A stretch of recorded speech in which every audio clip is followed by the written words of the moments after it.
شام کے 5 بجے ہیں۔ السلام علیکم، یہ ریڈیو پاکستان ہے۔ مجاہد خان سے خبریں سنیے۔ اہم خبروں کا خلاصہ۔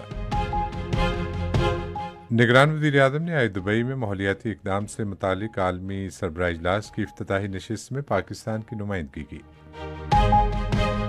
اقوام متحدہ کے سیکرٹری جنرل نے کوپ 28 کانفرنس کی طرف سے نقصانات فنڈ کو عملی شکل دینے کی تعریف کی ہے۔ پاکستان نے ایک بار پھر افغان حکام پر زور دیا ہے کہ وہ اپنی سرزمین سے کارروائیاں کرنے والی دہشت گرد تنظیموں کے خلاف فوری اقدامات کریں۔ بھارت کے غیر قانونی زیر قبضہ جموں کشمیر میں ایک بھارتی طالب علم کی طرف سے گستاخانہ ویڈیو پوسٹ کرنے کے خلاف آج مکمل ہڑتال ہے۔ اور اب خبریں تفصیل کے ساتھ۔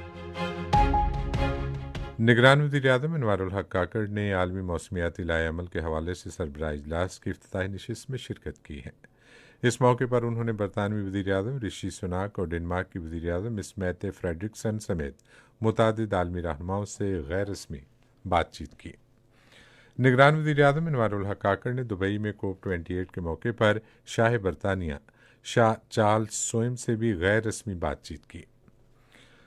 ماحولیاتی تبدیلی سے متعلق رکن ممالک کی کوپ 28 کانفرنس دبئی میں جاری ہے۔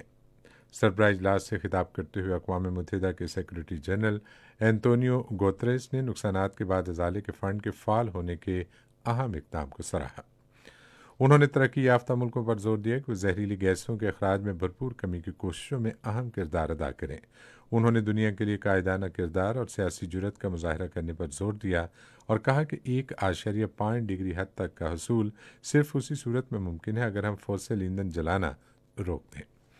انہوں نے حکومتوں پر زور دیا کہ وہ کاربن کے استعمال پر قابو پانے، اس حوالے سے آئین سازی اور منصفانہ قیمت مقرر کرنے، فوسل ایندھن پر اعانتوں کے خاتمے اور صنعتوں کو درست فیصلے کرنے میں کردار ادا کریں۔ اقوام متحدہ کے سیکرٹری جنرل نے قابل تجدید توانائی کا استعمال کرنے پر زور دیتے ہوئے کہا ہے کہ یہ امر کرۂ ارض اور معیشتوں کے لیے اچھا ہے۔ ترقی پذیر ملکوں پر موسمیاتی تبدیلی کے تباہ کن اثرات کا ذکر کرتے ہوئے انہوں نے کہا کہ موسمیاتی انصاف کا بہت عرصے سے انتظار ہے۔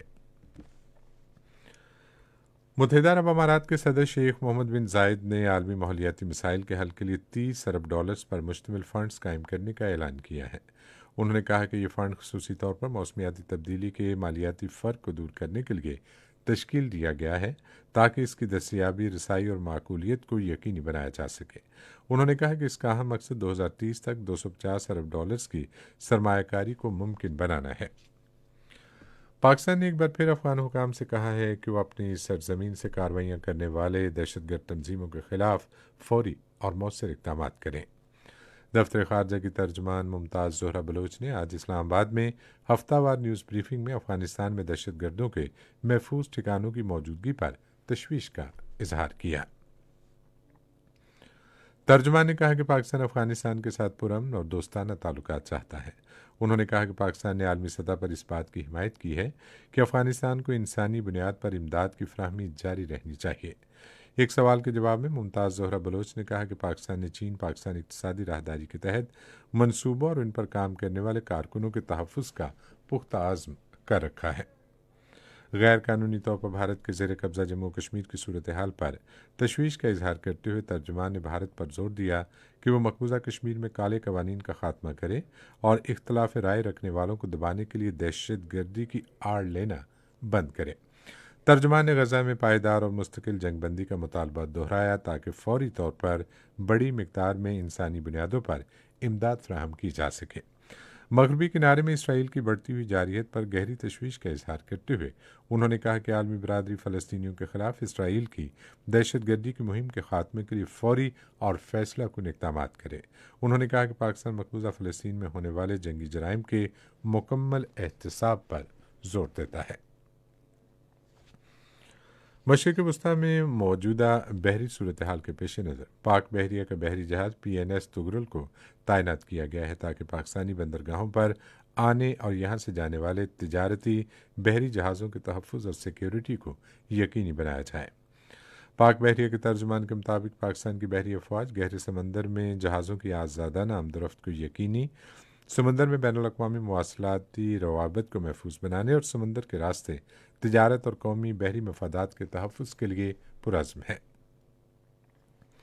اسی جذبے کے تحت پاک بحریہ اپنے جہازوں کو علاقائی بحری سلامتی گشت پر باقاعدگی سے تعینات کرتا ہے اور مشترکہ بحری افواج کے جھنڈے تلے مشترکہ بحری سلامتی کی کوششوں میں بھی کردار ادا کرتی ہے۔ بھارت کے غیر قانونی زیر قبضہ جموں کشمیر میں غیر کشمیری ہندو طالب علم کی طرف سے خاتم النبیین حضرت محمد رسول اللہ صلی اللہ علیہ وسلم کی شان میں گستاخانہ ویڈیو پوسٹ کرنے کے خلاف آج مکمل ہڑتال ہے۔ ہڑتال کی اپیل کل جماعتی حریت کانفرنس نے کی ہے، جس کی تمام حریت پسند تنظیموں نے حمایت کی ہے۔ بھارت کی شمالی ریاست اڑیسہ میں سڑک کے ایک حادثے میں کم از کم 8 افراد ہلاک اور 7 شدید زخمی ہو گئے ہیں۔ اسی کے ساتھ خبریں ختم ہوئیں۔ مزید خبروں اور توسیعوں کے لیے آئیے ہماری ویب سائٹ پر، پتہ ہے radio.gov.pk، اور فیس بک کے link radio Pakistan news official پر براہ راست ویڈیو اسٹریمنگ بھی ملاحظہ کیجیے۔